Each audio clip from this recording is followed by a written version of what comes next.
Good afternoon, friends. On behalf of Beyond Law CLC and SSR's Law Chambers from Madurai, we welcome you all to yet another engaging webinar and an insightful session.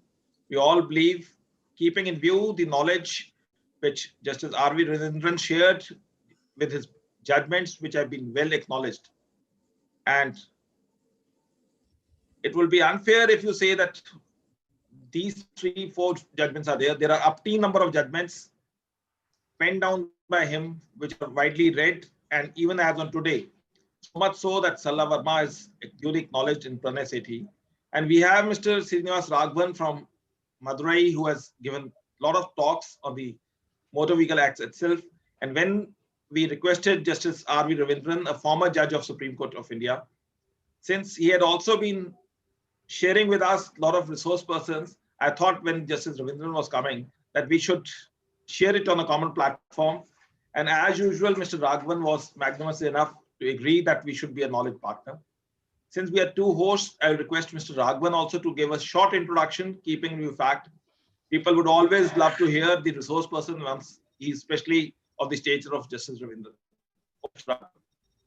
Good afternoon, Mr. Vikas. A very warm welcome to Justice R.V. Ravindran. And there is a famous adage in English, like carrying coal to the Newcastle. So to introduce Justice Ravindran to the legal fraternity, something is very, very, what I say, like carrying the new coal to the Newcastle. He has been known to the entire country because of his one of the finest stint of office as judge of the Supreme Court. I would like to cite only one judgment. I would say, rather, there are a lot of judgments under the Motor Vehicles Act regarding fatal accident case. But I would say his judgment called Rajkumar versus Ajay Kumar, 2011 1 ACJ page 1 Supreme Court is a Bible on injury cases. A judgment has to be relished by each and every paragraph. I don't believe in flattery. I don't exaggerate. The 3 kinds of illustration he has given, and the combination of word called functional disability, and the way in which the doctors are to be examined in the court with all the, and the requirement of the injured persons not to chase the same hospital which treated them. Each and every paragraph in the judgment of Rajkumar and Ajay Kumar is a matter for elucidation, and the legal fraternity owes a lot for your lordship's endeavor. And whatever subject he has covered, either as a judge of the High Court or the Supreme Court, has cast a everlasting spell. And with this short and sweet introduction, may us with a very hearty and warm welcome to the Chief Resource Person of the day. Sir, you are most welcome, sir. We feel very much elated on seeing you in the screen, sir. Welcome, sir. Over to you, sir. Thank you. I thank Beyond Law CLC and SSR Chambers for giving me this opportunity to share a few thoughts on a subject which is of relevance more to the laypersons than to lawyers and judges. The idea is this: if the justice delivery system should survive, if the bar and bench should have credibility, people should believe in it, people should trust it.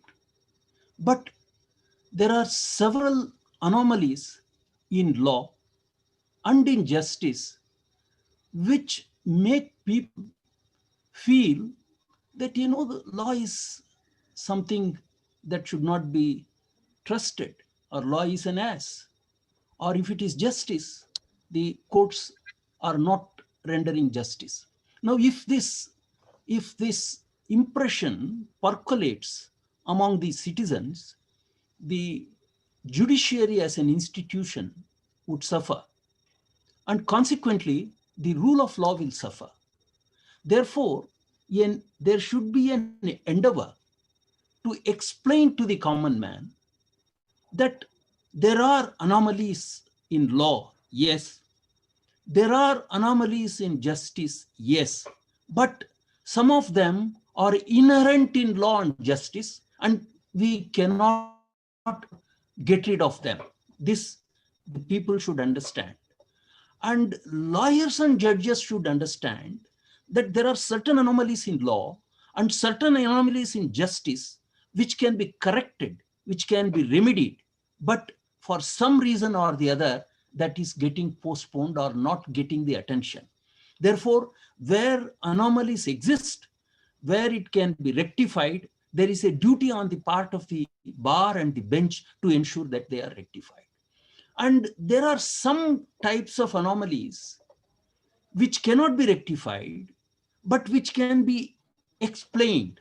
Therefore, here the bar was a duty to explain it to the litigants, to explain it to the people that these are not anomalies which should lead to a distrust in the judicial system. That is why I thought I will share my few thoughts on anomalies and law and justice. Now, it is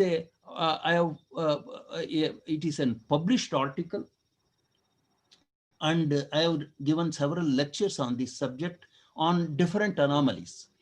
For want of time and for the limited time I have here, I will deal with only some of the anomalies. The anomalies are broadly anomalies which exist by reason of the legislature not doing its duty. And there are certain anomalies which exist because of the wrong decisions of courts. Now, I will try to segregate them and give one or two examples only for want of time, and leave it to you to consider and deal with other anomalies, which, as I said, is already published in SEC. Now, the first anomaly I would like to refer is this: an anomaly for which the legislature is the cause. The anomaly, I would refer to it as anomaly arising by reason of failure to review and revise statutes periodically, taking note of the effect of inflation. Now, there are several enactments which have an economic aspect. I will not go into the various enactments. I will take an enactment, a law which is dealt with by lawyers and judges every day, and try to point out from that law how things are just allowed to drift, where amendments are necessary, rectification is necessary, revision is necessary, but not being done. This kind of apathy towards law, apathy is what is hurting the judicial system and the rule of law. Let me just go into this anomaly a little more detail. Let us the law or the statute which I am referring is the Indian Penal Code. It is a penal code was enacted in the year 1860. That is, it is 160 years old. Now, it is remarkable in a sense that not much amendments have taken place to the statute in this 160 years. Yes, some amendments are there. Some amendments which are required are not there. But it is a remarkable piece of lawmaking. Let me give, by way of example, start by referring to a few sections therein. Section 274 and 275 of the Penal Code, just by way of an example. 274 deals with adulteration of drugs. 275 deals with sale of adulteration of drugs. let me make it clear. What I'm going to say is not about the adulteration of drugs, but I'm giving these examples. So 274 is making adulterated drugs, and 275 is selling adulterated drugs. Let us also deal with two other sections. One I would like to deal with is voluntarily causing grievous hurt, which is section 335. And next is causing grievous hurt by rash and negligent act, section 338. Now, what is relevant for me is the punishment.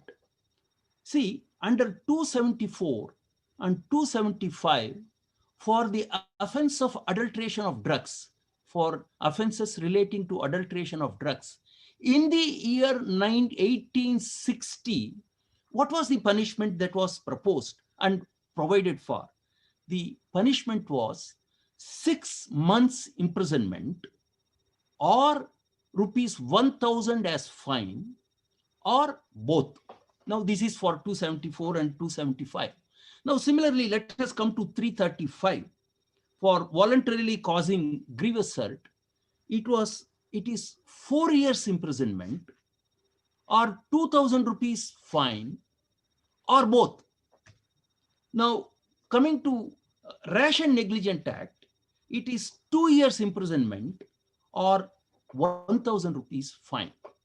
What we should notice is, in the year 1860, 160 years back, for 6 months imprisonment was equated to rupees 1,000 fine, and 2,000 rupees fine was equated to 4 years of imprisonment. It was and or.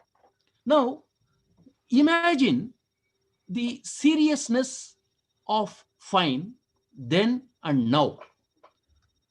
In the year 1860, what was the purchase value or the value of rupees 1,000 rupees? Let us take the case of adulteration. It was 1,000 rupees was the fine.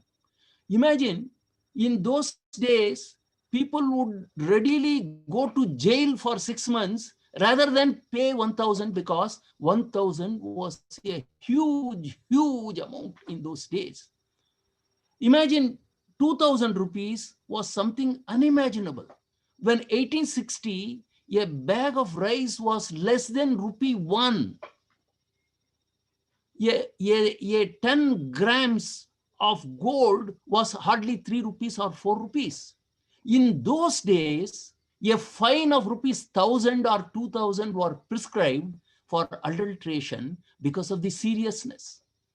Similarly, for grievous hurt, it was 2,000 rupees or 4 years. Now, why I am saying is, after 160 years, the fine remains the same. As far as imprisonment is concerned, its value has not decreased. The effect of that is still there. But as far as the fine aspect, which is the alternative for imprisonment, the effect is totally gone. Let us say today, because judge has the discretion to say, I will send you to 4 years imprisonment for causing grievous hurt, or I will leave you fine 2,000 rupees because that is permitted. What is 2,000 rupees today? For the person who is accused of the crime and for his lawyer to go to a 5-star restaurant and take breakfast costs 2,000 rupees. What is the purpose of not changing the fine, which was 2,000 rupees? I made a simple calculation. 1,000 rupees in the year 1860 is worth not less than 25 lakhs today.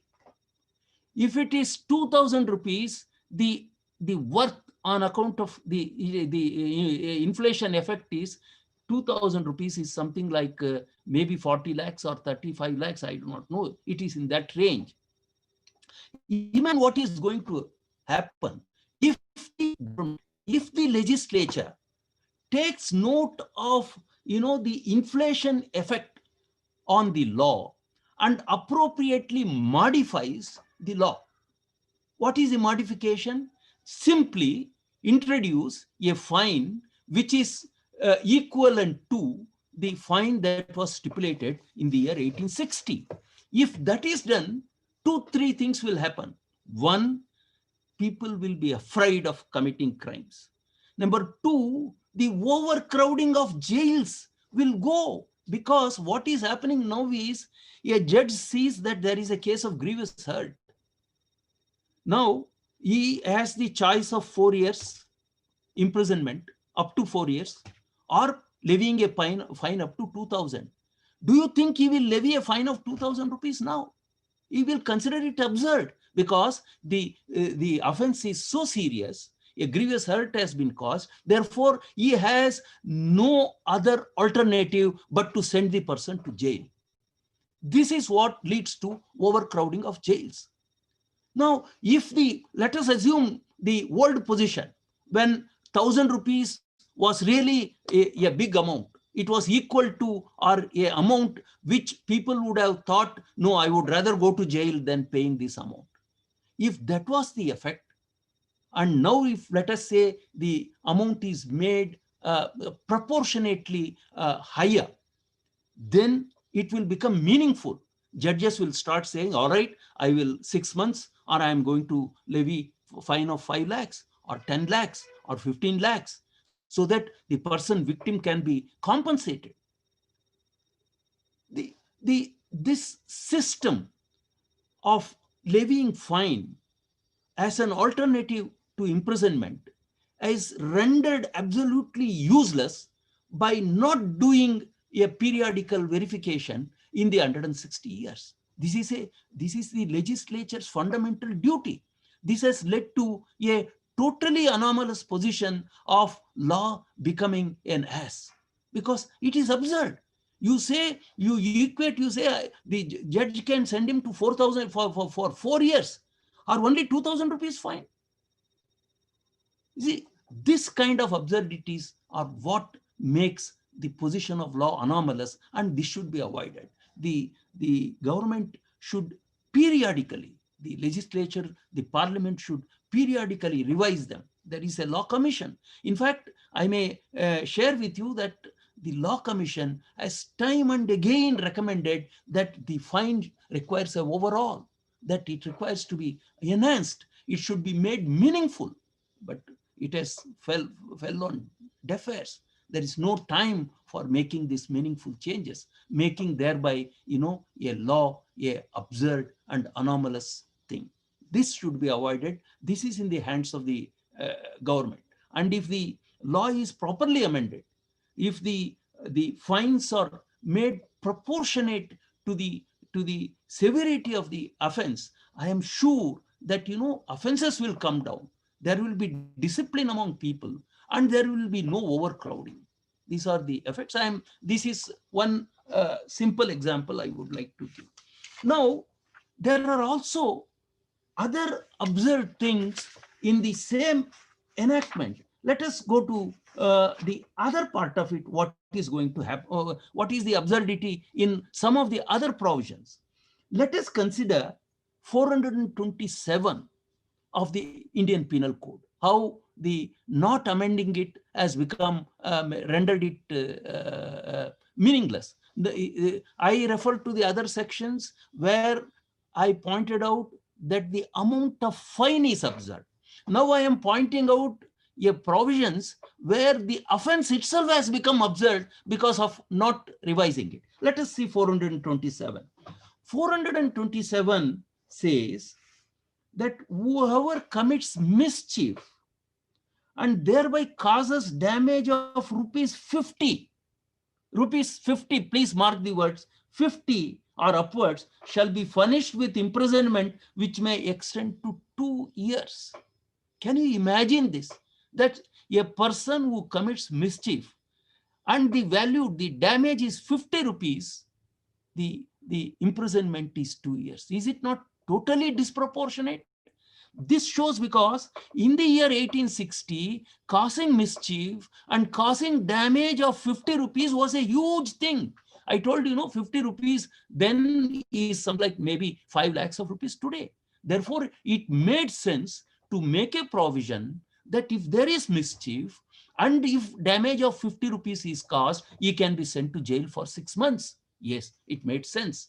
But if you do not amend it and now have a provision which says there is mischief and 50 rupees damage is caused, he should be sent to 2 years imprisonment. Is it not absurd? Does not the law require a change? Should it not be revised? Now, let us see the other part. Go next section. Just to show the absurdity, I am showing how not periodically we are getting into trouble.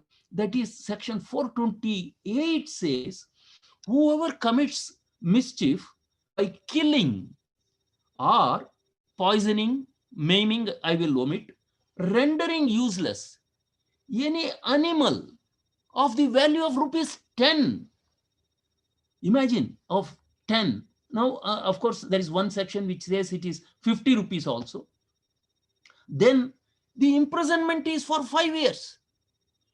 For rendering an animal worth 50 rupees useless. Maiming is, I will leave it. I do not know what is the effect on Jallikattu in Tamil Nadu with regard to this section. 50 rupees value animal, if you render it useless, the punishment is 5 years. Can you imagine the absurdity? And we, the Indians, the lawyers, the judges, the people allow, and the parliamentarians allow such laws to remain in our statute books without amending, without reviewing. Now, this is what leads to anomaly in regard to law. There is therefore a urgent and absolute necessity to ensure that these provisions, and there are similar, I am giving you a example with reference to only one enactment, but there are hundreds of enactments which abound with such anomalies. I have pointed out something which is easy to find out. There is a need for the bar to impress the members of the judiciary and also their elected representatives for appropriate amendments in law so that it becomes again meaningful. And it is going to be meaningful in the sense, as I pointed out, we are now having a problem of overcrowding of jails. If you can levy 10 lakhs or 5 lakhs as fine on grievous assault and negligent driving and adulteration, and if you can also have create the funds for recompense to the victims, why not do it? Why not have a resurrection of the law and justice? This is one aspect I would like to mention as an anomaly. Now, let me move on to one other anomaly. What I mentioned about the financial aspect, that is the monetary part. There are other laws where law requires a change because when the law was made,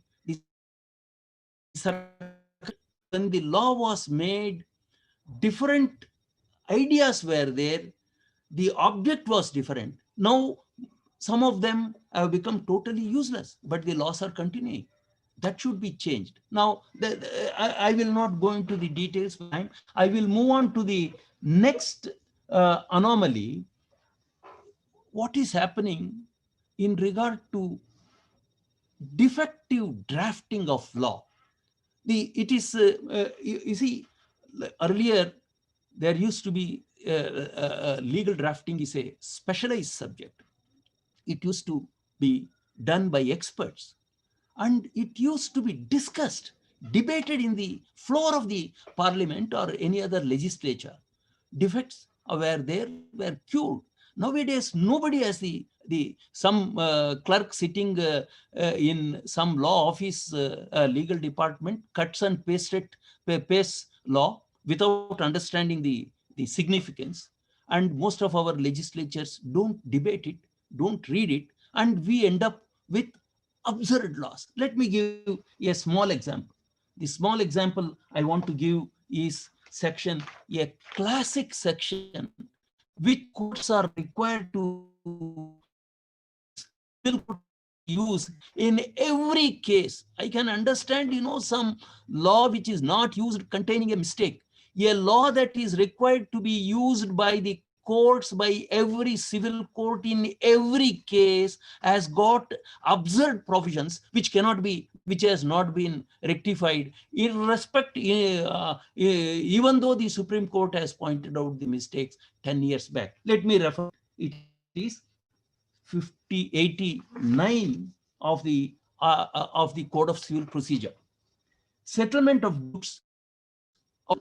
You are all aware, I am sure, practitioners of civil law, that when a suit is filed and the court is now enjoined, it has a duty to refer it to an alternative dispute resolution process, which is either Lok Adalat or mediation or a judicial settlement or conciliation or arbitration. Now, such a provision which has to be used in every case by every judge in every civil proceedings, let us see with what care they have done it and how it remains unamended. It defines mediation. Everybody knows mediation and conciliation. It does not require a judge. It does not require a lawyer. Every man, a layman, everybody knows what is mediation. Now let us see what is mediation and what is definition of mediation in this section. You will be surprised.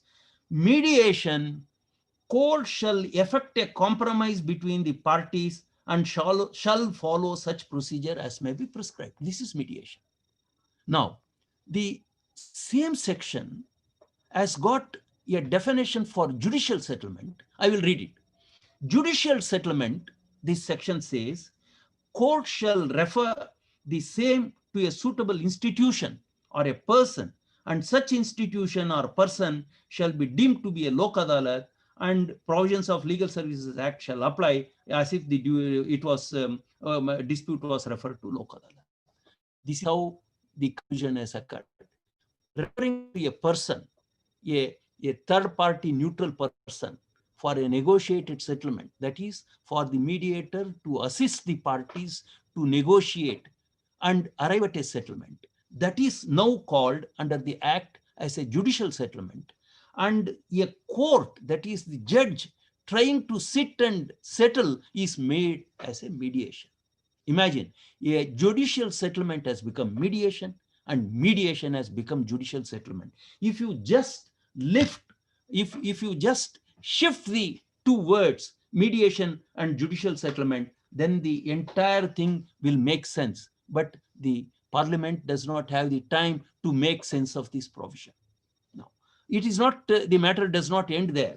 The first portion says, where it appears to the court that there exists elements of a settlement which may be acceptable to the parties, the court may formulate the terms of settlement. See how in a mediation and a conciliation, the formulation of the terms of settlement comes at the end, after the settlement negotiations are over, after parties have agreed to settle the matter, they have agreed on broadly the terms of settlement. There is a duty to record the terms of settlement or draw the terms of settlement. Now, unfortunately, this is the provision, this is a provision in the Arbitration and Conciliation Act, which says when terms of settlement should be drawn by a conciliator. Now, by some curious thing, it is now mentioned as the initial act to be done by a court, where a court has to refer a matter to mediation. It is required to formulate the terms of settlement. When the matter is being sent for negotiation, how can there be terms of settlement?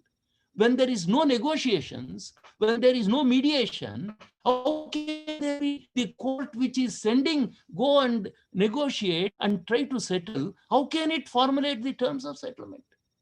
Now, with this provision was made, no judge was able to make out head or tail out of it. For several years, no judge was touching.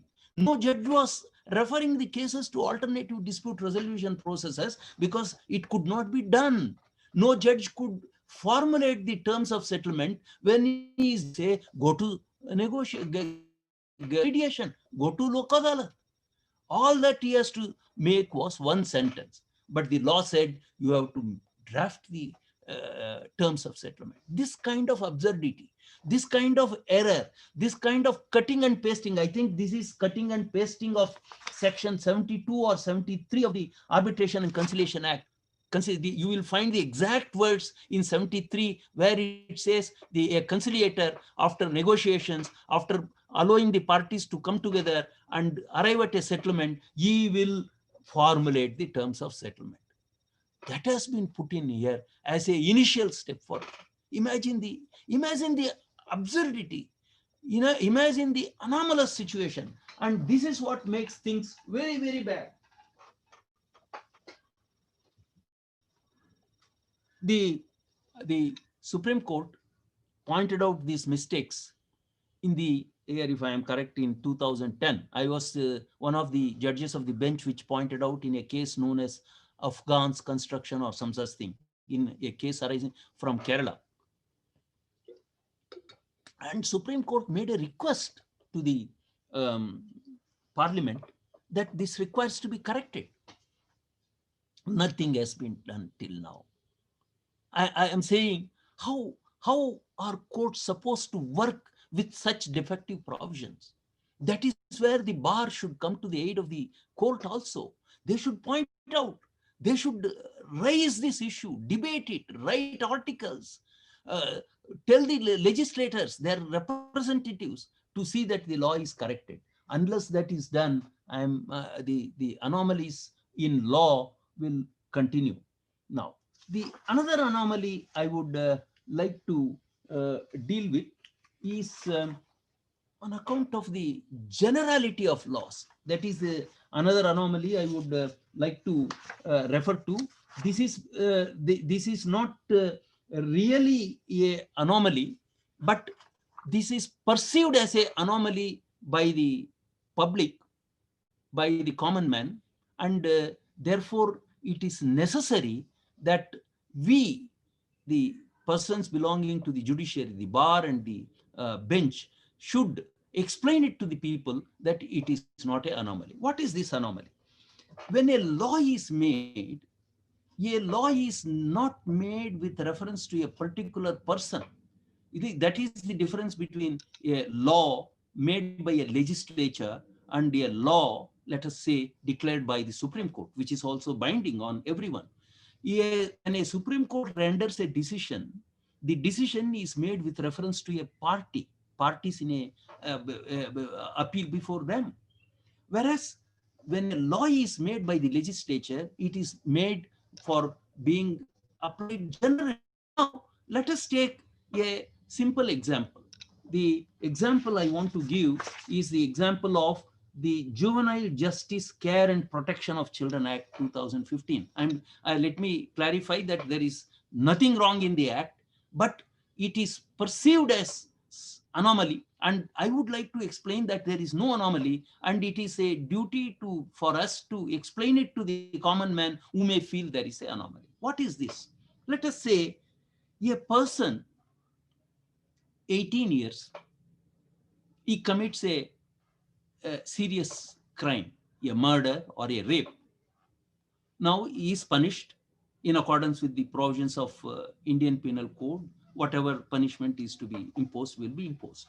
But if he is a child, if he is not an adult, if he is a juvenile, what happens? He is not punished. He is not convicted. But the idea is that it has been done due to ignorance, illiteracy, penury, undue influence, coercion, and therefore he does not know, he is not mature, there he should not be punished, he is not aware of the consequences of his action, and therefore he should not be treated as an offender and considered as an accused and should not be convicted and sent to jail. Now, then what happened? See, they found that persons, 17 years, 16 years persons are committing murders and rape.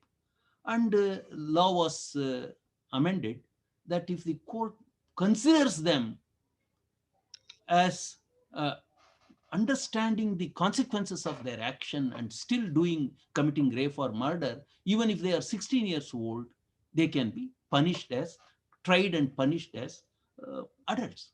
Now, what happens? I am now trying to look at it from the point of view of a victim or victim's family. Let us say a person who is 16 years, or let us say even take it as 18 years, commits the crime after completing 16 years or 18 years, as the case may be, is punished. But if he does it one day earlier, he is one day less than 18 years or 16 years, as the case may be, he is not punished. Now, does it mean that merely because the offense has been committed one day earlier, that person was totally, innocent, ignorant, illiterate, or not understanding the consequences? But within 24 hours, if he had committed, why technically 24 hours? 5 minutes before the end of the midnight. Let us say he has committed, he is still a juvenile. Well, he gets off. The victim cannot understand, how is it possible? How can there be such absurdity that a person who is aware of the consequences, and who would be considered as an adult or a person who realizes his acts on the next day, is not a offender? Now, here our duty is to explain that it is not possible to make laws for individuals. When a law is made, it is generally made to be applicable to everyone. And when such a law is made, there is a need to draw an arbitrary line. That arbitrary line, when it is drawn, there will always be somebody who feels that it is absurd. I will give a civil law example. A suit is to be filed 3 days. It is where you file it on 3 years and 1 day, the suit is gone. If it is a suit for possession, if it is 12 years and 1 day, suit is gone. If it is 12 years, the suit is alive. Should that 1 day, should that make the difference? This is what the layman or the common man cannot understand. But we have to explain to them, when you draw a line, and you have to draw a line somewhere for all acts to have meaning, to have discipline, to have a legal effect, line has to be drawn. Yes, certainly for Limitation Act, instead of 3 years, it can be 4 years. For similarly for a juvenile, instead of 16 years, it can be 15 years. But somewhere down the line, wherever the line is drawn, there will always be a effect of somebody just falling below the line, getting away with it. Now, that is something that is inevitable. This should be explained. This is an anomaly arising out of generality, but that cannot be helped. But what can be helped is a different type of anomaly. Let us say, take a case of a rash and negligent driving, or I will give you the example of an economic offense later. A rash and negligent driving, and a driver, a professional driver, who gets a salary of 5,000 rupees or 15,000 rupees nowadays, 15,000 rupees, commits this offense. Now, he is fined, let us say, 2,000 rupees. Now, let us say the biggest industrialist in your town, the richest man in the town, takes his car and drives. Same negligence, and kills somebody or injures somebody. Same fine of 2,000 rupees. Now, is there no difference between a person who is earning 15,000 rupees and commits that offense and causes the injury, and a person who has millions as monthly income and causes the injury? There is no difference. Should the law treat everybody equal? Because law is made generally, does it mean that you equate apples and oranges? this is an area where certainly there can be meaningful changes. In Europe, particularly in France, this has been done. What they have done is very, very interesting. They do not have a system of a fixed fine.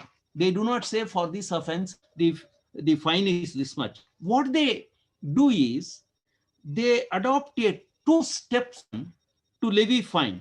One is to establish the number of day units as the reference to the severity of the offense. They say, if you have this offense, you will pay your 15 days income as the fine. If you commit this offense, you will pay 6 days salary as your fine. If you commit this, you will pay 3 months salary as the fine. Now, this is the they have made the law.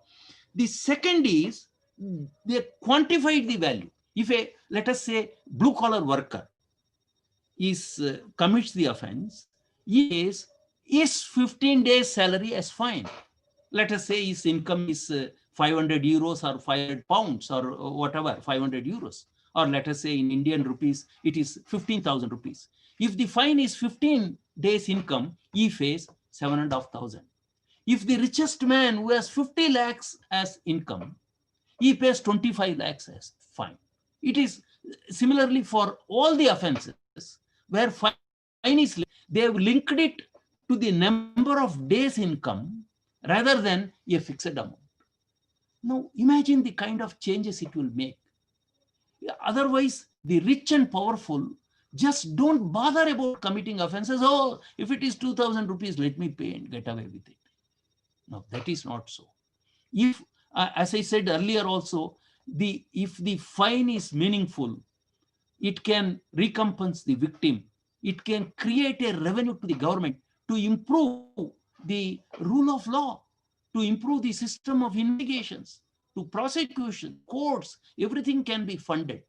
Therefore, even in generality of law, where the at present law is treating everybody as equal, there are methods by which meaningfully that can be changed, where a person in a position, a blue collar worker pays less, a white collar worker pays more, and a industrialist or a huge commercial world man pays more.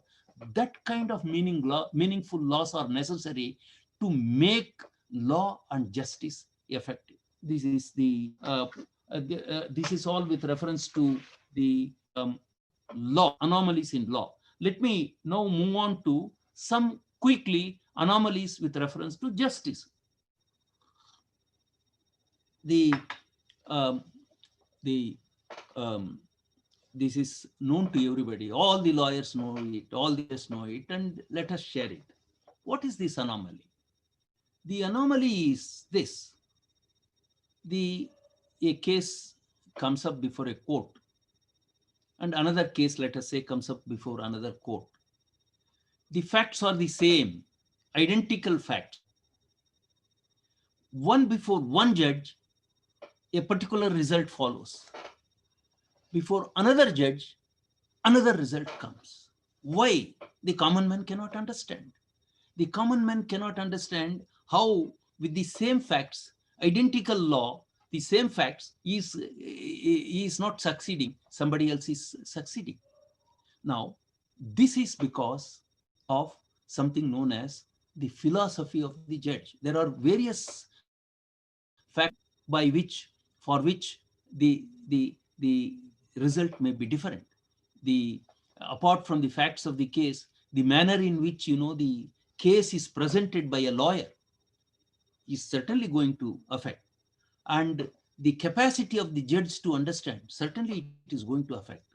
More than all this, it is the personal philosophy of the judge which also has a bearing on the case. Let us say, take a case of a motor accident case.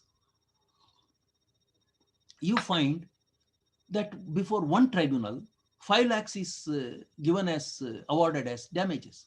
On identical facts, same, let us say the age of the deceased, the number of children, the income is same, another tribunal may give 10 lakhs. How is it? Oh, in fact, I tell you this, this is a very serious thing. In fact, when I was sitting as a judge of the Karnataka High Court, I used to hold regular Lok Adalats as the legal services chairman, and we had two very eminent judges in the High Court then, who used to sit for motor accident cases, very senior judges. One was Justice Ashok Ban, who went to the Supreme Court subsequently, and another was Justice Baruka, who was from Patna and very learned man.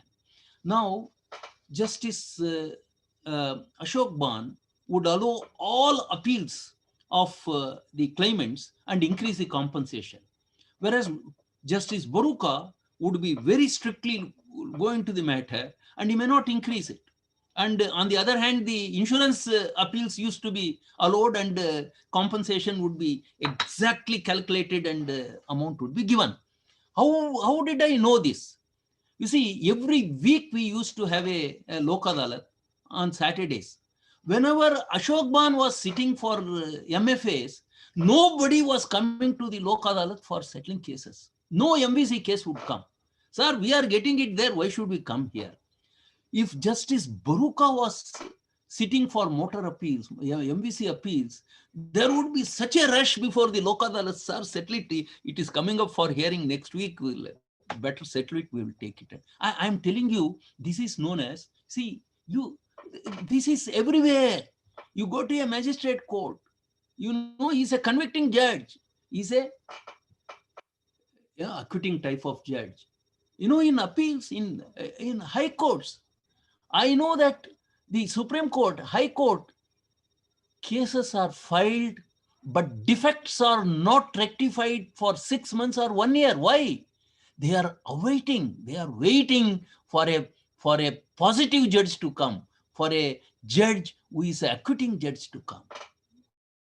See, this is the anomaly. See, there are acquitting judges, there are convicting judges, there are liberal judges, there are miserly judges, there are conservative judges, there are landlord judges, there are tenant judges. You know, there is a famous saying about Justice D.A. Desai of the Supreme Court. D.A. Desai used to declare in the court, openly say that no landlord and no employer will succeed in my court. It is only the tenants and the employees, the workers who will succeed in my court. This declaration he used to make. Fali Nariman mentions it in his book. So, why is it? All are honest judges, all are intelligent judges, all are good judges. But how is it that just changes are there? For the layman, it is a serious thing. For the lawyers, it is understood. You know, they know this is our fate. It comes up before this bench, it is going to happen this way. If it comes up before that bench, it is going to happen this way. We can't avoid it. But some lawyers do try it to ensure that the case is not posted, or to see that the case is not listed for admission if the judge is a tough judge. All these things are done. But the common man, the litigant, the person who does not know law says, how can this happen? If the facts and law is the same, the result should be same. If it is not the same, is it not injustice? Is it not anomaly in law? And is it not anomaly in justice? How would we answer it? The answer, gentlemen, ladies and gentlemen, is to follow the good old precedent rule. All judges should be very, very careful to follow the middle path. The middle path is the path that has been, laid by the successive generation of judges with reference to cases by way of precedents. You follow them and you don't go to right or left, but follow the middle path that only the judges can do. The lawyers cannot help, the litigant cannot help. This is an appeal to the judges so that the judges do not show too much variation in their results, in the decisions, which would mean that the parties lose their trust in the judicial system. to the extent possible. Maybe, in public interest litigations or cases where there are no precedents, well, a decision this way or that way, nobody is going to say anything.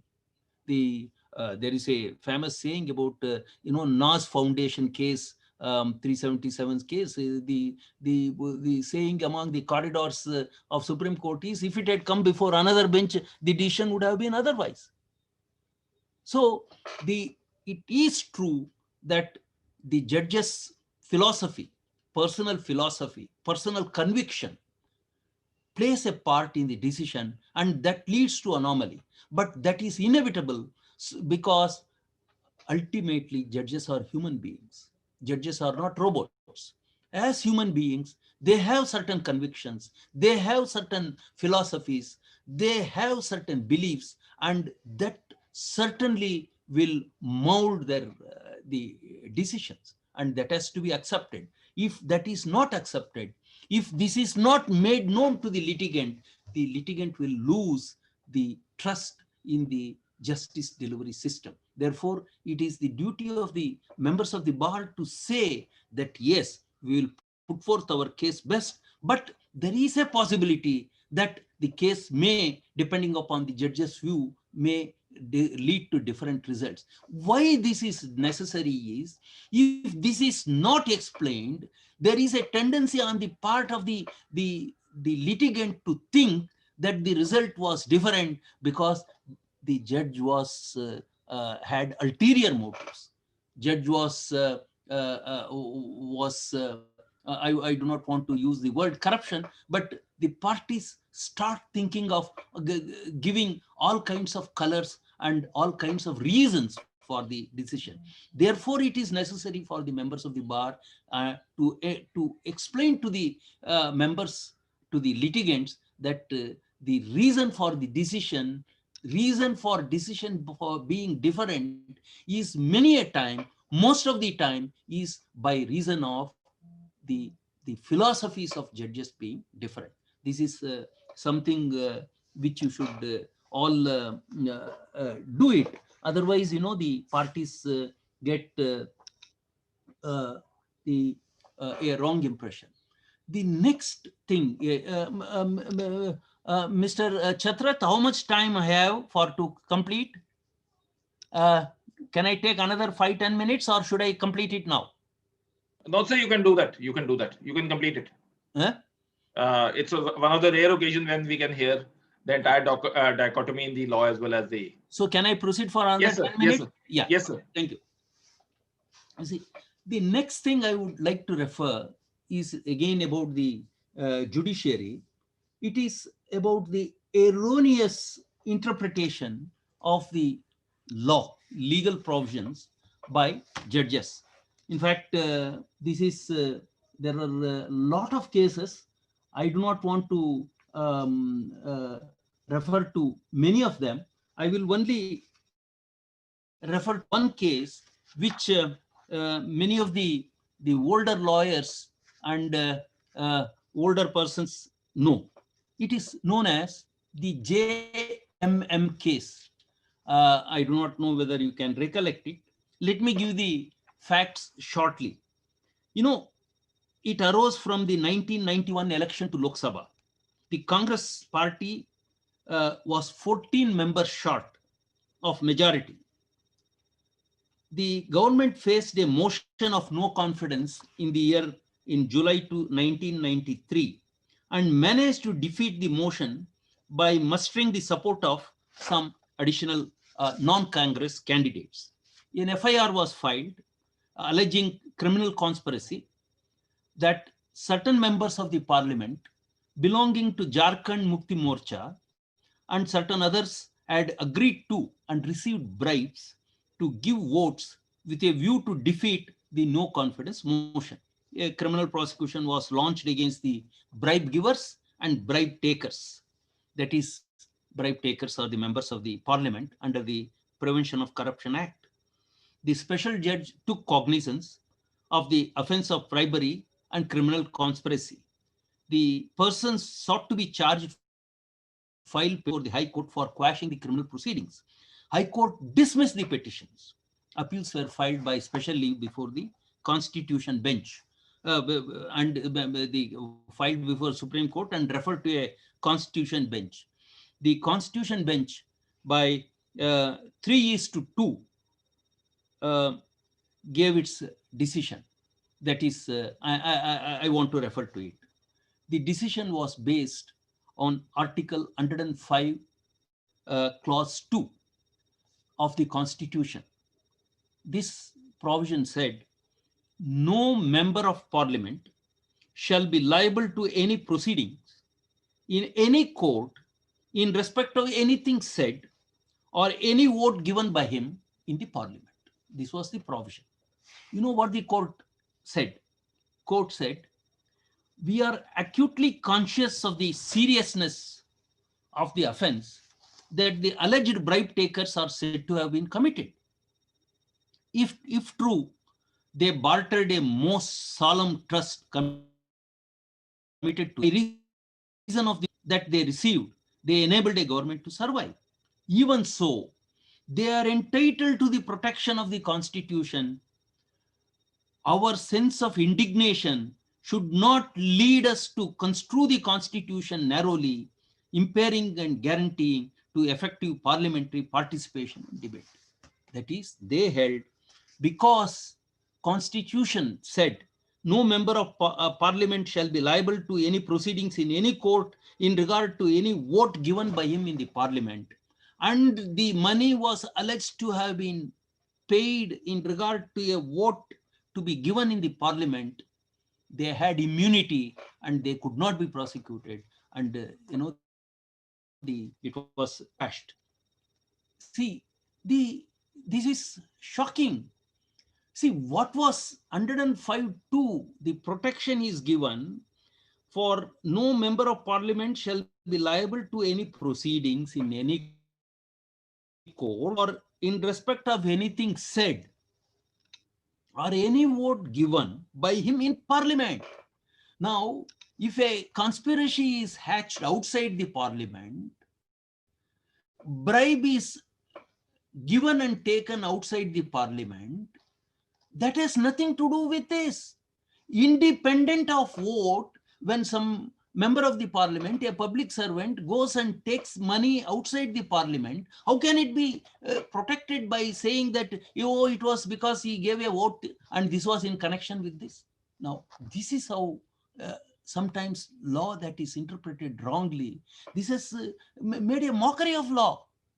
Court recognizes, yes, there could be, in fact, the mockery went to further.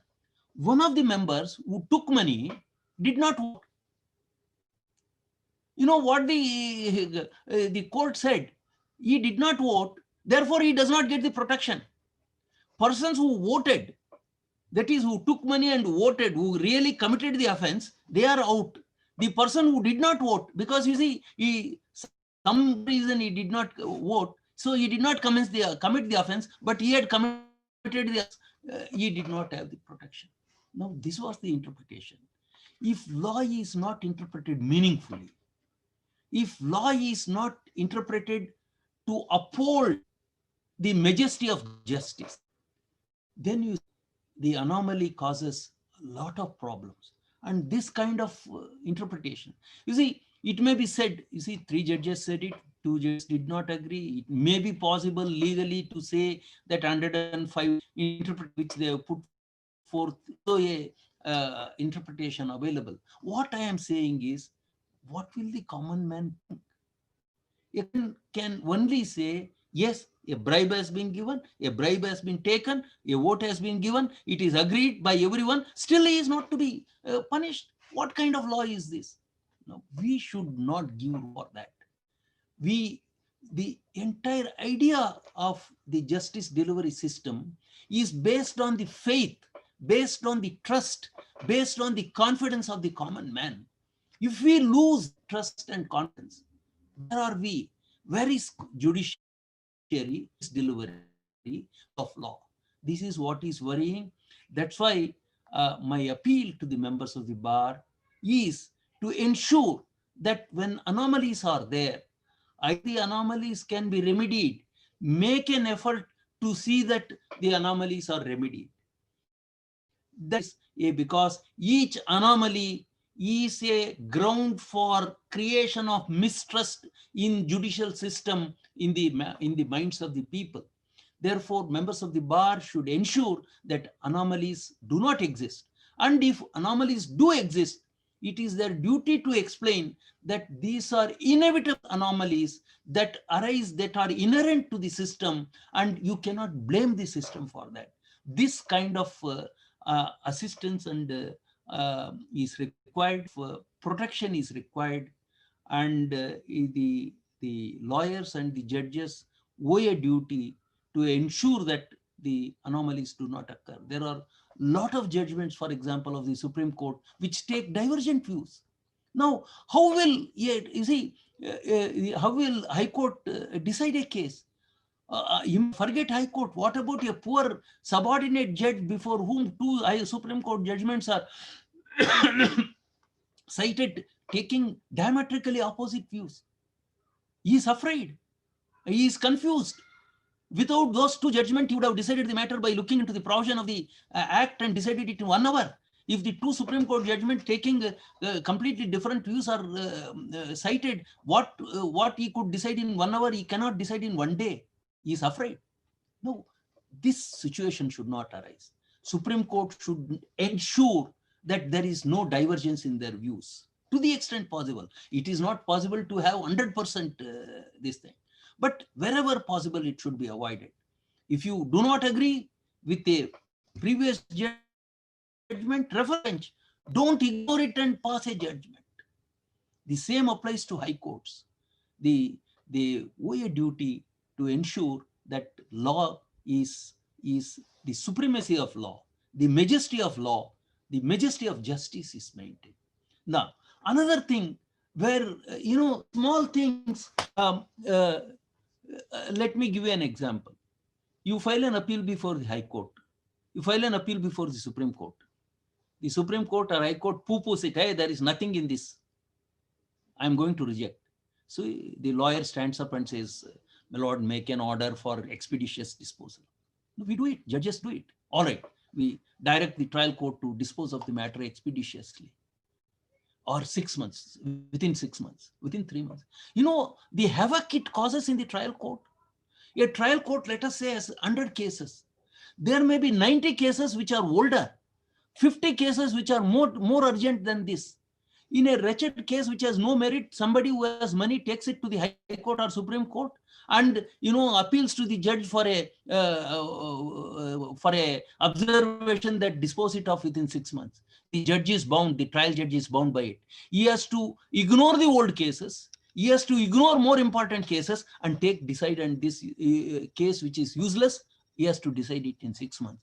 What happens if High Court makes such observations for decisions in half a dozen cases? What happens? The Supreme Court makes such observations in another half a dozen cases. If there are courts, I am told, where in every day they have 4 to 5 matters where directions have been given either by the Supreme Court or the High Court to dispose of expeditiously. The judge cannot take any other matter. His entire discretion to regulate his work is gone.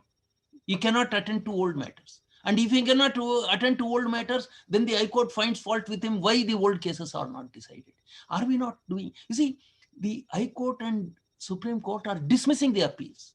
When you are dismissing the appeal, why should you make an observation for expeditious disposal without hearing the other side? This expeditious disposal also affects the other side. They should have been heard. And the judge is not heard. The judge who has to decide the matter, he knows what his board is. If he has got 2,000 cases, and if you make in 100 cases or 50 cases this kind of orders, how can he arrange his work? No, these are anomalies. Everyone, therefore, should contribute to ensure that there are less anomalies, there are less absurdities, and so that there are no chances for the common man to lose confidence in the system. This is the effort that should be put by lawyers and judges. Thank you for this opportunity to share a few views of mine on anomalies. Thank you. Yeah. Thank you, sir. Before we take the questions, I would like to share that we have done more than 260 webinars, but this was the first webinar where the participants kept on increasing, and in fact, it has reached the highest level. That is not the amount of participants, but the number of participants have increased from what we started at the initial stage. It shows that nobody left out, but everyone kept on joining the Zoom. So it means the word spread that you are taking the session and giving us a different perspective. Thank you for that part. And when we will take questions, I will unmute Mr. Raghavan. He can also read out the few questions. Meanwhile, I will take one. Good afternoon, sir. I have one to share with you, sir. When during my webinar regarding the option given to the young lawyers as to what would be the judgment they want to review and what would they do if they were the law ministers, there was some brainstorming by young juniors. While concluding the session, Justice P.N. Prakash, the sitting judge of Madras High Court, has given a suggestion which I want to share with you, sir. Justice P.N. Prakash is of the firm view that unless and until or except a case where there is a policy decision taken by the parliament in enacting a law, there should be a discussion or deliberation or consultation between the legislators and the judiciary, discussing across the table as to what could be the need to review or revisit the law. If that be the case, whatever anomaly the judges facing during the interpretation of such, for example, Section 65B of the Evidence Act, lot of discrepancies took place within 15 years from the date of its inception. Whether you would be in towing in line with the session that there can be consultation with the legislators and the judiciary as and when required or periodically to see that such an anomaly is under. This is my question to you. In Karnataka, and if I am correct, even in the old Madras, there used to be a group of senior lawyers, about 50, 60, who would sit and discuss any bill. You see, the idea is that, a bill is there and it is made available to the public so that it is debated among lawyers, debated in the newspapers, debated among people, and suggestions are made, and people get back to their elected representatives saying that, look here, these are the mistakes or these are the drawbacks in this don't agree to this or move for amendment. This used to be the meaningful discussion. That is all gone now. Nothing is discussed, nothing is placed before anyone, and the lawyers also too busy in making money, I would say, or otherwise. Why not allot some time? Why not have a group of lawyers in every court when a law is proposed to be made, and before it is made, discuss it and give the suggestions to the court? Similarly, I am saying extend it.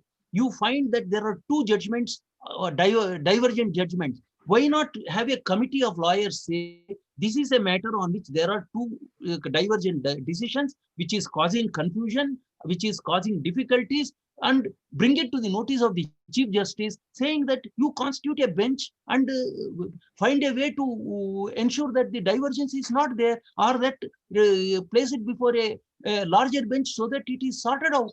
Now, that who can do it? It is the bar which can do it. You let it be the enactments of the legislature or the judgments of the court. You see, bar was the champion. Bar, bar has completely, unfortunate, I want to say that it has become commercial. It has lost interest in being the leaders. In a democracy, lawyers are the leaders. They should gain their previous glory. The entire, independence movement was led by lawyers. And I'm not saying sacrifice your earning.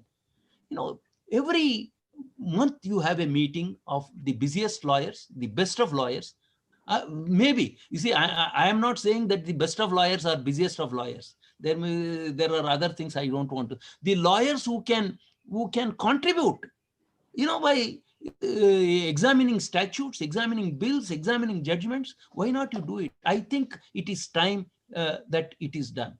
Why not the Punjab and Haryana High Court, if Mr. Vikas Chatrat and this organization or your organization can have such webinars for discussion, why not you have a body of lawyers to sit and discuss, take any so many laws, there are so many judgments which require to be, which are crying out for help, and you can do it. Yes, sir. I take it very seriously, and we'll do our level best possible, sir. I give it to taking advantage of this time for me. Grateful to you, sir. Grateful to you. Mr. Vikas. Yeah. This is Go where for Mr. it. Ravi Kumar, he says, is it possible that the Supreme Court registry makes list of open or conflicting points arising from various judgments, either of Supreme Court or different high courts? Can the Supreme Court not then decide on these open points? Yes, Should these open points necessarily? Actually, I have published an article, precedents, on precedents. There, it is published again in SEC. I have made a suggestion that every high court. Probably 2016. Huh? So probably 2016. I don't remember. Must be 2016. No, Justice Chandrasekhar had said that, Mr. Chhatrat, if you have to read Doctrine of Precedents, I have the said article of Justice Ravindra. Whether precedent, is it a boon or a bane? So I have requested that the Supreme Court and every high court should have a committee of judges, senior judges, who can receive such complaints or who can themselves. You see, it is not only the bar which can point out. Judges also during their work come across divergent judgments.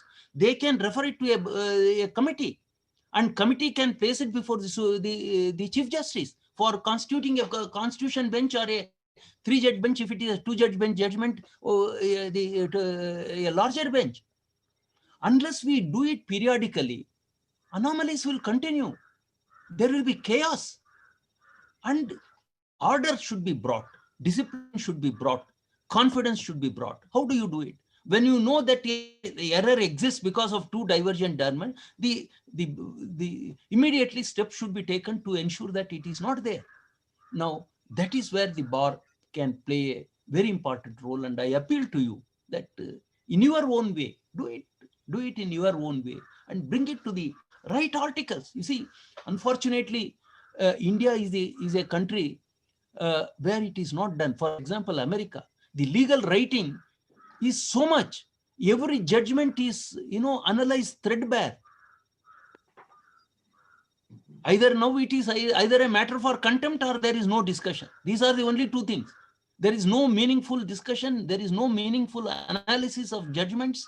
Find fault with the judgment, not with the judges. It has all become the reverse. I will share with you, sir. Let me not enter into forbidden areas. Territory. But Lakshman Rekhas. I will share with you.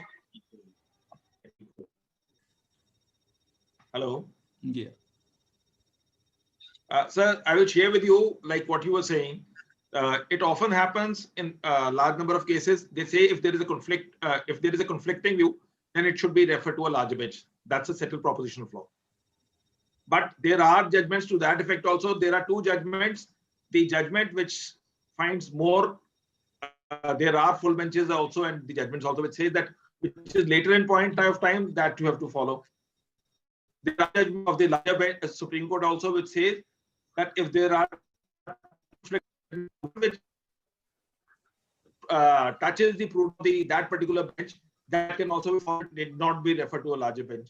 So there are judgments which actually creates the judgments, and the judgments can be delivered that way. In fact, what is your take, Mr. Raghavan? Because let me tell you before Mr. Raghavan gives his views. Yes. In article again, I have said, in India there is so much divergence that there is a special jurisprudence as to how to harmonize and which judgment should be followed. For that there is jurisprudence, there are only judgment. And right, as you rightly said, there is again confusion whether the older one should be followed, whether the later one should be followed. Some judges are saying what's useful, whichever judgment supports the view he wants to take, he will follow that. There are no strict rules at all. They are also against in regard to how the law of precedence should be interpreted and given effect. That itself is an area where there is a lot of divergence. We have also Back to the labor law, at least I found. In fact, I come to know Hello. there was a time where the Supreme Court has formed a committee called the Compilation Committee. Purpose of compiling judgments from at least 1950 to 2000. Had it been done, I think, as Lordship has pointed out, there is no chance for the lawyer or judges to miss previous case law, which is by a larger bench, or there is a, what is called a uniformity or discipline in following the judgments of the Supreme Court or larger bench. I am not sure that whether the compilation committee is still in existence. If it is done, Millard, I think that will fulfill the purpose. Am I right, Millard? See, when I was there, this question arose, and we wanted to follow the American system. In America, you have what is known as restatement of law. That is, once a law is restated by that organization, that becomes the law. You need not cite any decision.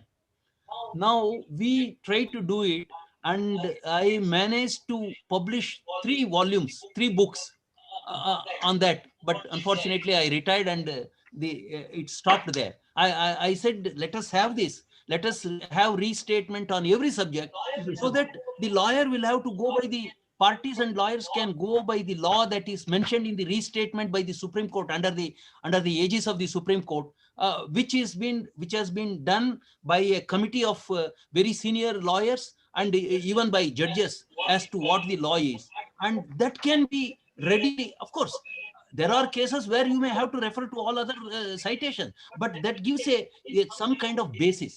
This we did. The America, it has been done. Restatement is there in regard to every subject.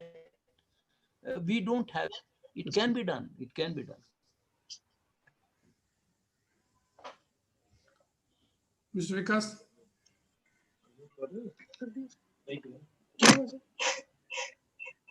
You will have to. You unmute your.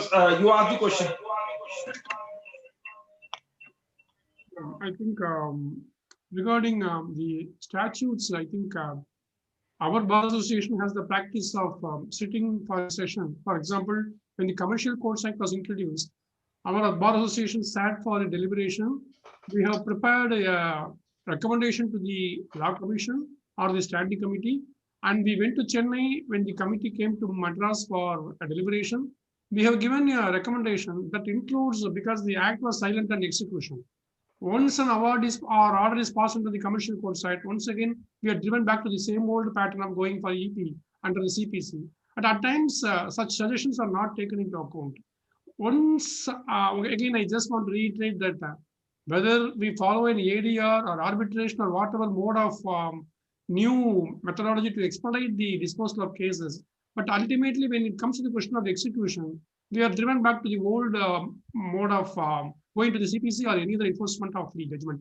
I may request your opinion as to how to expedite at least the enforcement of the enforcement part of the judgment or award or verdict of any special courts. Mr. Srinivas Raghavan, again, that is also, I have referred a complete chapter in these anomalies. For want of time, I did not refer to it. Let me give it in one suggestion which I have made, which I have done in a decision, reported decision. What I said was, see, if you file a suit, let us say suit for partition or partnership, what happens?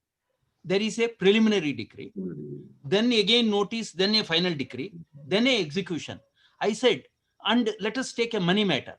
There is a decree and there is a execution. At every stage, there is a requirement for the plaintiff or decree holder to approach the court, issue notice and other things. What I have suggested is, why not make the law simple? That, because let me tell you, no party is interested in your paper decree. Is he interested in a paper decree? He wants the fruits of the decree, which many lawyers and courts don't understand. They think if you get a decree, if you pass a judgment, your job is over. Then a lawyer thinks it is for the clerk, his clerk to file an execution. And the judge thinks, the matter he has disposed of. No matter is not disposed of. For a litigant, a matter is disposed of not when a judgment is given, but when he gets the relief which is sought. Yes, sir. Now, therefore, I have said, once a suit is filed, whether it is final decree matter or execution matter, there should be no end. If the decree is passed, the judge should fix a date for commencing the execution. Why should the execution petition be filed? Yes, sir. Fix a date. Let the judgment debtor come and say, sir, I have paid the amount. Why the decree holder should be punished Yes, sir. having succeeded? No, I have said, why not say, you see, these are some are very extreme views. You see, why if you 12 years, if he does not, if the judgment debtor is clever enough and manages, the decree also becomes this. Why not say, if the decree is made, validly made, if within 1 year it is not paid, declare him as insolvent. Let him, let the judgment debtor come. Why should the decree holder go and having obtained the decree suffer? Yes, In sir. fact, I do not know whether you know the famous statement of Sonawala, Yes. who wrote a book on execution. He said, the trials and tribulations of a litigant, a plaintiff commences not when he files a suit, but when he gets a decree. Yes, sir. The real menace starts only after the decree is passed. Therefore, I have suggested that there should be no let-up. We should also ensure the court treats, when a suit is decreed, judgment is given, it is considered as disposal. I have said, don't treat it as a disposal. You treat it as a disposal only if it is executed and the party gets the relief. Only then the judge can consider it as a disposal of the case. You mention it, then every judge will ensure that the decree is implemented. It is very easy. A court can do it. A party, what can he do? You files the execution, on that notice is issued, final decree proceeding, notice is issued. Then by the time the notice is issued, somebody, if it is a final decree partition matter, one or the other keeps on dying. By the time their LRs are brought, and that takes time. Why not shift the burden on the judgment debtor? The decree holder, once he files a case and gets the decree, he should lean back. Then the system should support him. Then, people will have confidence in the system. Yes, sir. People will come to court. People will come to lawyers. Why will they come to lawyers? What is the benefit? After 10 years, 20 years of litigation, I am not getting any relief. So lawyers should ensure that the party does not only get a decree, but also ensure that he gets the relief. That is the main thing. Therefore, that's why, many of alternative dispute resolution processes also are very, very convenient, because where there is a mediation settlement, there is chances of early recovery. And once you get the amount, or once you get the relief, the party has confidence in the lawyer also. So ensure that party gets relief, not ensure merely he gets a decree. This should be the motto. Yes, sir. In fact, Yes. whenever CPC is amended, I'm sure that the chapter related to execution is not touched. It remains the same old. Yeah. See, I have not given. You can see my judgments where I have said it's in the Supreme Court, where I have said what this it should be, how CPC should be amended to ensure that there is no let-up. A suit is filed from the day plaintiff is filed up to the date of execution. Until full realization, full satisfaction entered. It should be a continuous process. Yes, sir. In a normal common parlance, they say that the principal goes to the grandfather and the interest of the decree is earned by the grandchildren. Yeah. See, things are shocking. You see, in Maharashtra, in Uttar Pradesh, I do not know about Punjab, a criminal appeal takes 20 years to come up. What is going to happen? 10 years before the sessions court, 20 years before the other day, there was in live law or in bar and bench, I read about a judgment. I think in Madhya Pradesh, I don't remember, it took 38th year the matter was disposed of. You are talking of murder. There was one judgment which was of a minor punishment. He even forgot that he had been convicted. After 20 years, suddenly he receives that there are warrants and he has to surrender because he has been I do not know. the conviction stands upheld. The system is begging for changes. for implementation. We can only believe that what we say, old order changes, yielding place to new, but that new should be for the good. Because new doesn't mean that. What, I give the example of mother-in-law and daughter-in-law. Every daughter-in-law complains that the mother-in-law has harassed her. But what happens by the time she becomes the mother-in-law, the daughter-in-law, she starts harassing the daughter-in-law, her daughter-in-law. That is how the system works. Therefore, what you rightly said was we think we'll do it, but by the time younger generation thinks of it, they have become the older generation, and one other generation comes in. Unfortunate. That was the Raj Kapoor's movie, Kal, Aaj aur Kal. Way back he had created. Yeah. And there was another movie called as Jaisi Karni, Vaisi Bharni. And they say that you should do good so that as you sow, so shall you reap. Yeah. But once we have taken up the session, and when we were talking to Trivikram, he said probably you had 2 or 3 on thoughts on this anomaly part. Since Mr. Raghavan also agrees, and people know that we have taken up this topic, as per your convenience, in January we can, subject to your convenience, we can take a second session, and I will ask Mr. Raghavan also to take the questions. No. I don't take second session. You see, people lose interest in the second session. One session is sufficient. No, if anybody is interested, my article on this is published in the entire, I have given 16 anomalies. Now in this lecture today, I have covered 6 anomalies. I have covered 16 anomalies. It is published in 2020 SEC.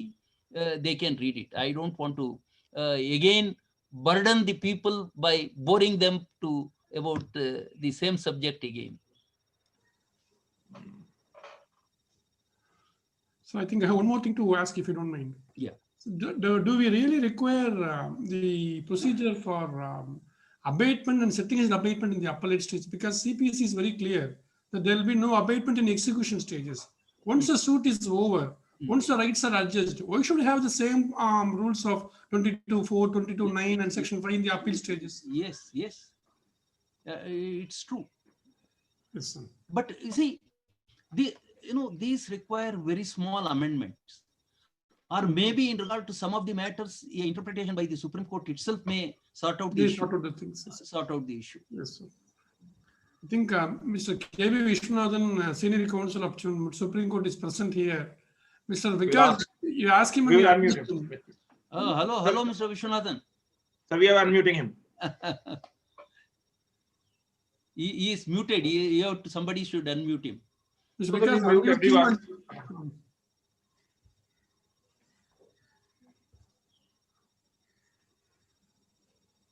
his name is Vishwanathan KV. It is mentioned so in the... Good evening, sir. It's an absolute pleasure to listen to you. Raghavan forwarded me the link, and 15 minutes into it, I was reading something. He reminded me we are not to miss any of your lectures. And I may only say, sir, it was absolutely a pleasure listening to you. The original suggestions, particularly on the committee to review conflicting judgments. I had read your, I think, sir, the GP Singh Memorial Lecture published on precedents, boon or bane. I had also occasion to use it for one of my small talks to the junior members. That and this one on execution, sir, these are original suggestions. We are indebted to you. Normally, a lecture from you is not missed. I think your YouTube also, many people are going to follow and listen to you, sir. My only suggestion is, sir, you outrightly rejected a second session. If not January, you must take it to February. Because these are original thoughts. These are things which can be implemented. For example, the conflicting judgments which you mentioned in 2 different courts by not following precedents. One aspect was, sir, on sentencing also. Unlike other countries which have a sentencing commission, every offense has a minimum and a maximum sentence. Some have no minimum sentence, fine, or a maximum sentence.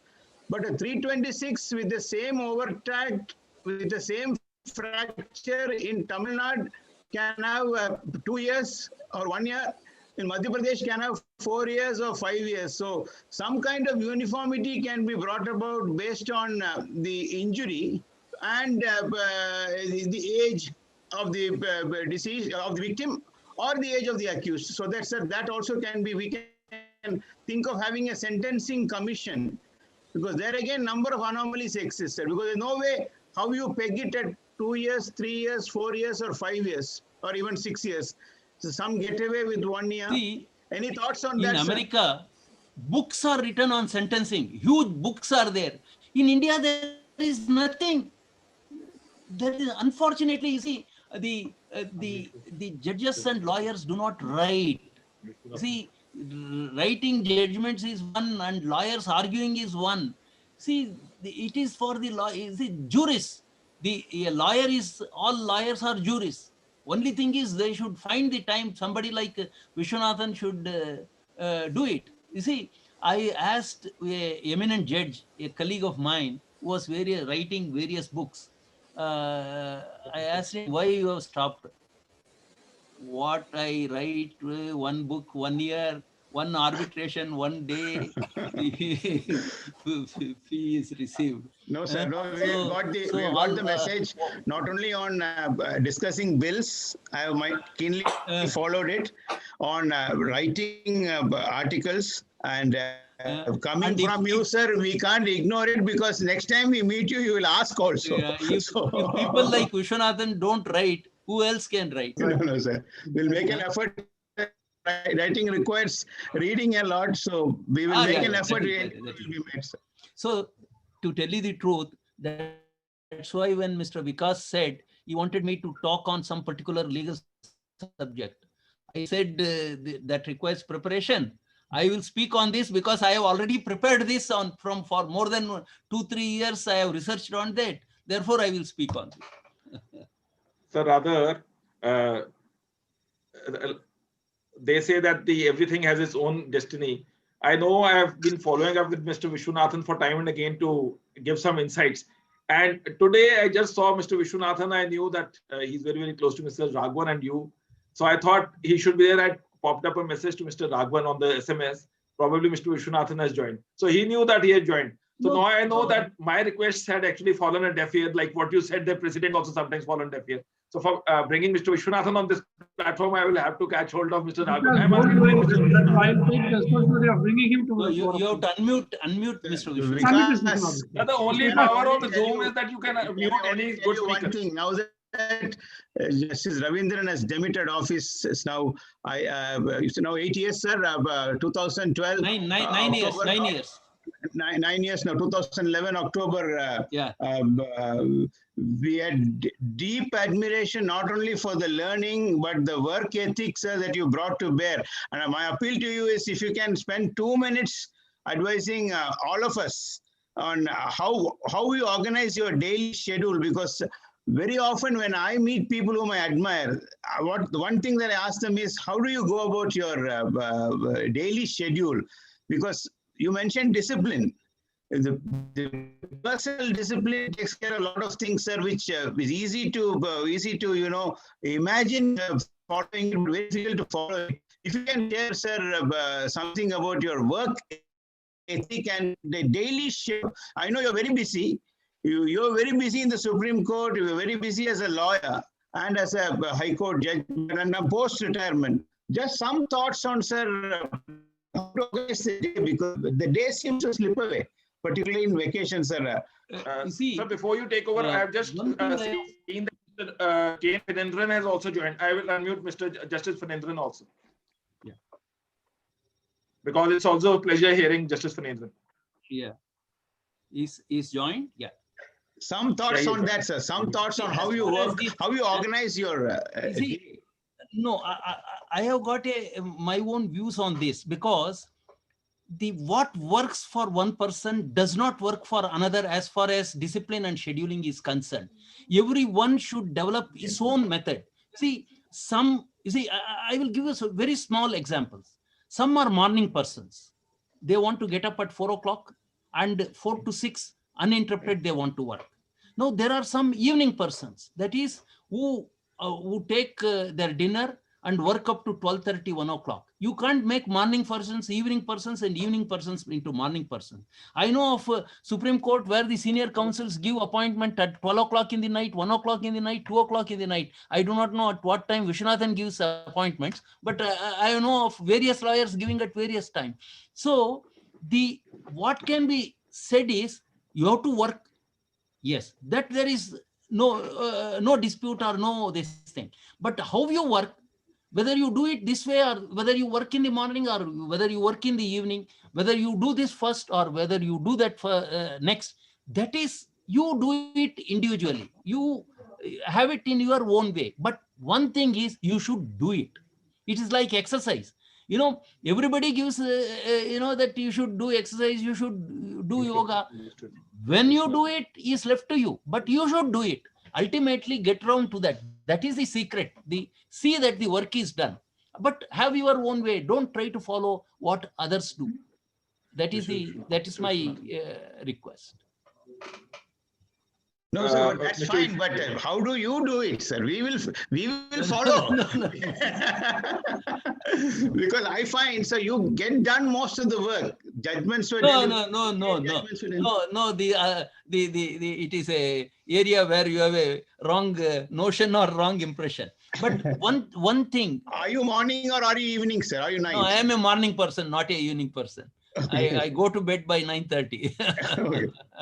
So. But I cease to be a morning person after retirement. That's another thing. And do you get into formal dresses or do you work as it is? I'm told that makes a difference. I read some articles saying a formal attire, if not a proper coat and suit, but a formal attire makes a difference to your work ethic. Yeah, people say that taking a bath and, every day in the morning in time and then having your I don't say puja, but everyone has got his own link with the God, doing it for a few minutes, then working. Yes, these are all, I think, personalized. There is nothing like following somebody else. But only thing is, you should find a way and time to do what is to be done. That is the secret. How you do it, when you do it, whether somebody else, you see, I will tell you, there are great judges who can read and just dictate. There are ordinary judges who require a lot of reading and spend a lot of time in writing. Everybody cannot be Chagla. I keep telling everybody, you see, for example, many judges, the new entrants say, oh, sir, Chagla was not reading his files. You used to come and, I tell you are not Chagla. And this is not 1950. You see, 1950, the acts in which cases were coming were limited. If you knew a few things, it was all right. And cases were few. And Chagla was extraordinary. You are neither Chagla, the laws are more, cases are more. Unless you read the files, you will be taken for a ride. And taken for a ride means, you see, some injustice is going to happen to somebody. Therefore, you have to read. So it is very different to say, Chagla was doing this, therefore I will do it. And there are brilliant judges. There are hardworking judges. A hardworking judge who is not very brilliant can be as good as a brilliant judge. But he should work, a person who is not as much, eminent as the other brilliant fellow must work double. Otherwise, he can't deliver. So these are, it depends on, there are people, you see, Justice Venkatachalaya, I keep meeting him every now and then and speak to him. He can remember, page numbers, decisions, the paragraphs also he can give you. Now, I cannot, for example, remember what I read yesterday. When I was a judge, my greatest nightmare was this. What is that? That I would forget some decision which I have rendered and give some decision the other way and give room for comment. You see, therefore, that's why I say it all depends on your personal habits, your the capacity. If you are having a photographic memory, you can read it only once. If you are not having, if you are a forgetful person, you may have to read it many a time. So let everybody have his own schedule, but let him do it. The only common thing is you take it up and do it.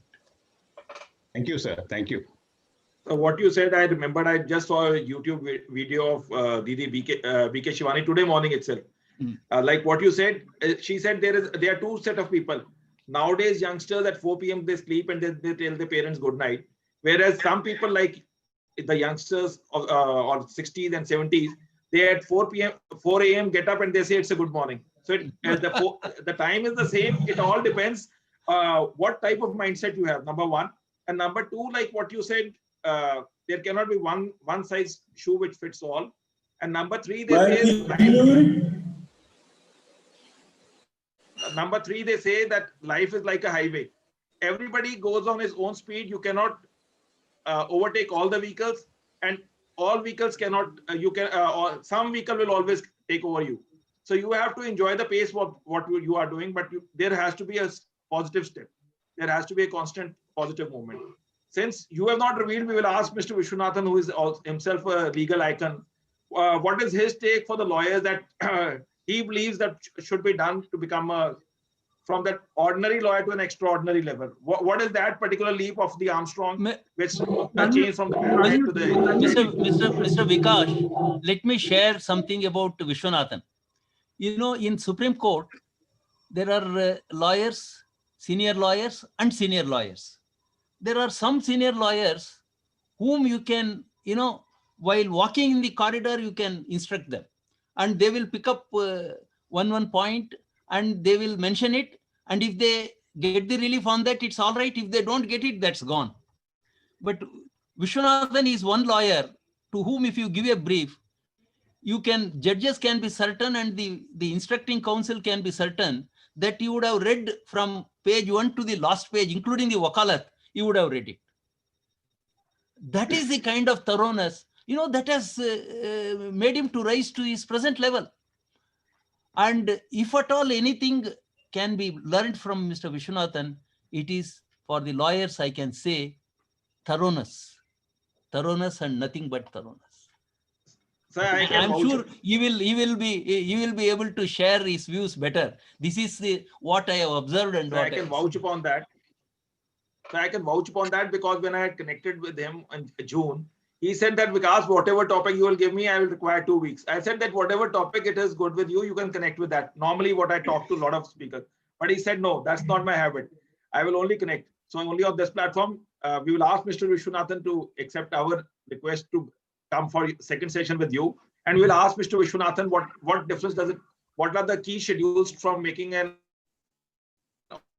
audit that once we is a lawyer of an extraordinary palace, though we all know about it. It's just like saying that sun rises in the east. We do not require any testification to the fact that Mr. Vishwanathan is a lawyer par excellence. Yes, Mr. Vishwanathan kindly gives 3 tips for a good lawyer, from a lawyer to become from ordinary to extraordinary. First of all, I would thank Justice Ravindran for the kind words. But sir, to be very honest, I am very, very conscious of my limitations.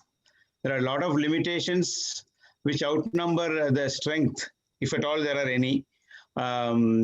Thank you for the kind words. But as I said, now in retrospect, I realize that schedule is a personal thing. But the one bit of advice, if I can give to the younger members, is that if a case has been entrusted to you, it has come to you because the client has some confidence. He could have gone anywhere. In Supreme Court, he could have gone to nearly about 1,000 active practitioners. In the high courts, much more. So if he has come to you, you need to make a value addition to the brief. So not that you make a new point which is not raised, or that you say something which is not pleaded, but from among the available facts, what is it that you could make a difference? That can only come by reading thoroughly. Long back, I read a book which is out of print, but I violated copyright and photocopied it, sir. Professional Conduct and Advocacy by K.V. Krishnaswamy Iyer, a series of lectures from given to the bar in Madras. It is out of print, but those of you who have it can lend it to younger members. I find every aspect is covered there. Very often follow it. Very often I forget to follow it. But wherever you can follow that, including reading judgments of foreign jurisdictions, reading judgments carefully, reading the facts in a judgment, distinguishing a judgment, all that is dealt with. There are a number of limitations versus I've had exposure in some branches, I have not had exposure in other branches. But when a brief is interested, I think if you can bestow the attention and if it can render you sleepless, I think that perhaps is a good sign. And you get a feel good when you work out a brief, when you think you have an answer which the judge will find plausible to accept.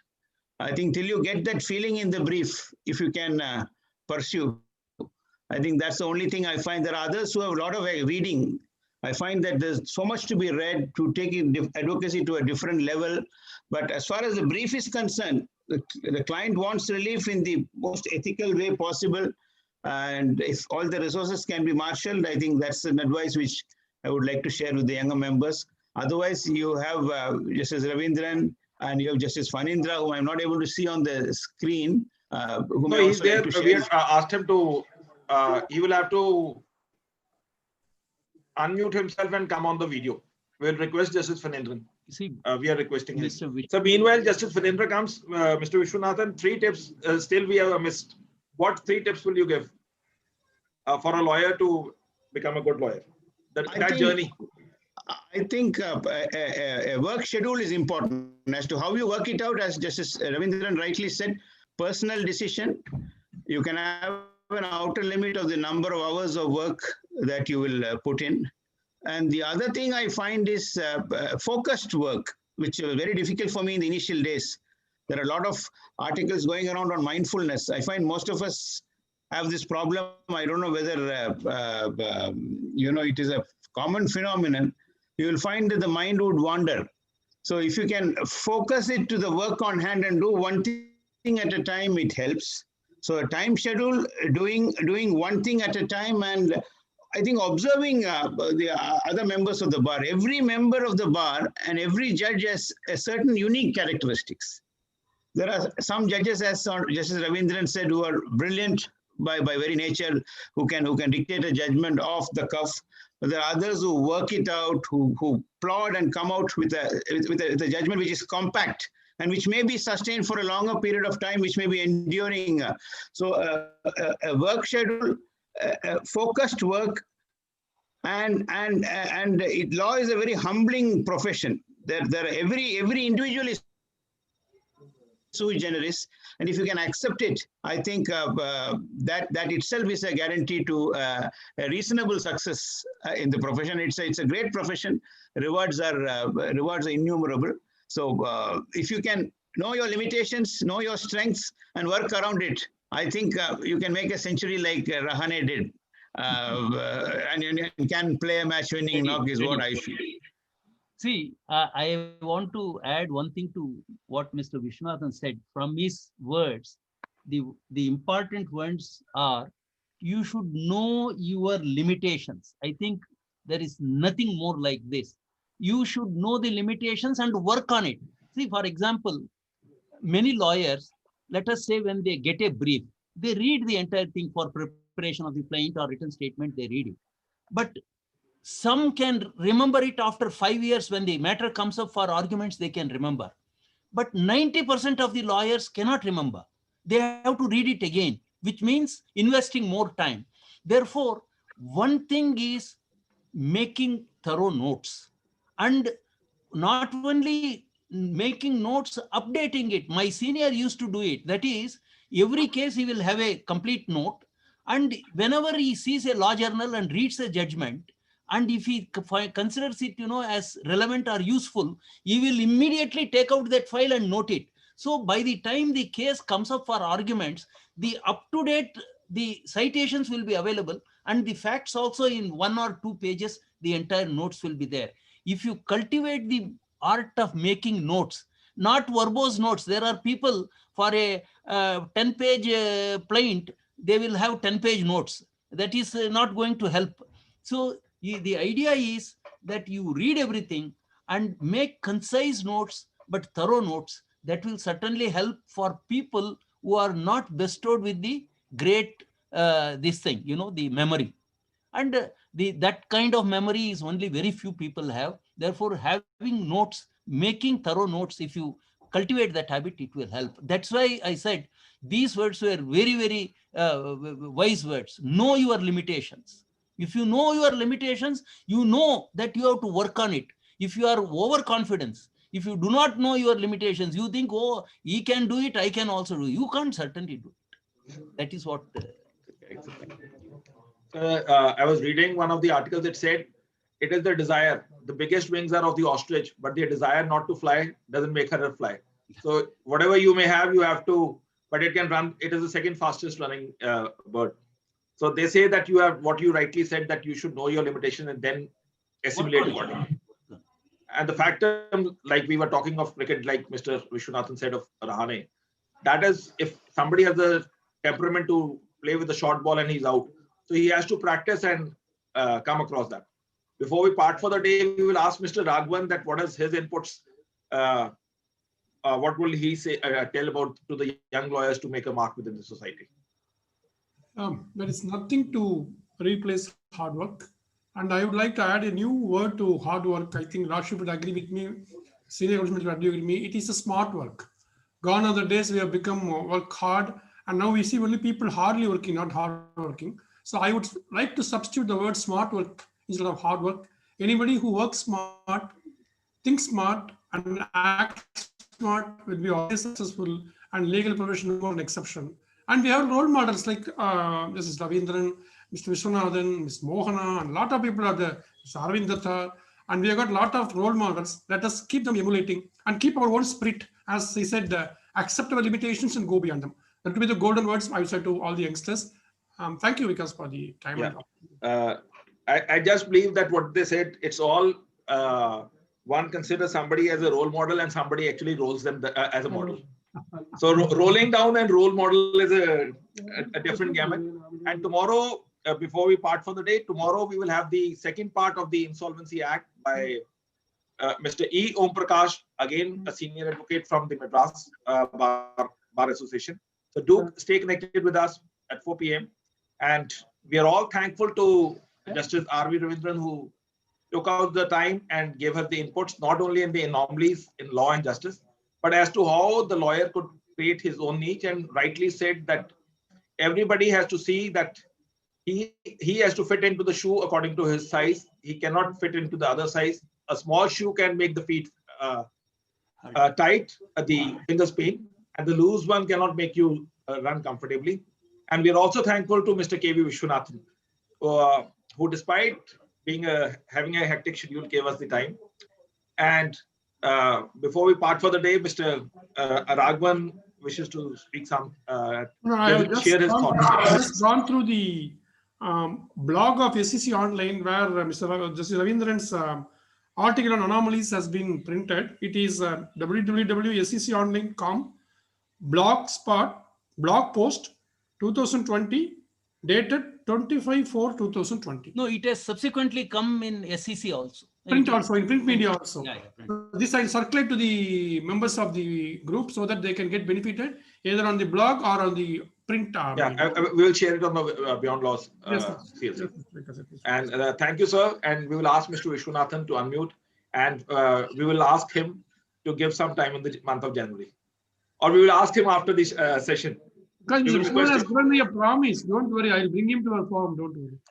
He's a man of words and what is called. He'll never fail to come to our platform. Don't worry. Thank you. No, they say if speech is silver, silence is gold. And they say a mile always travels once it is a smile, because smile can touch straightway to the hearts. Thank you, everyone. Stay safe, stay blessed, and enjoy the vacation. Thank you, sir. You inform me when Vishwanathan is going to give his lecture and tell me. I would like to listen. Yeah. Thank you, sir. Thank you. You can issue a directive to Mr. Vishwanathan, and we will bring him on the platform. Post-demitting mandamus. That mandamus works not only in me, in several of my generation lawyers. Mandamus from Justice Ravindran. Okay, sir. Thank you, everyone, sir. Thank you. Thank you very much. Thank you. Namaskar. Yeah.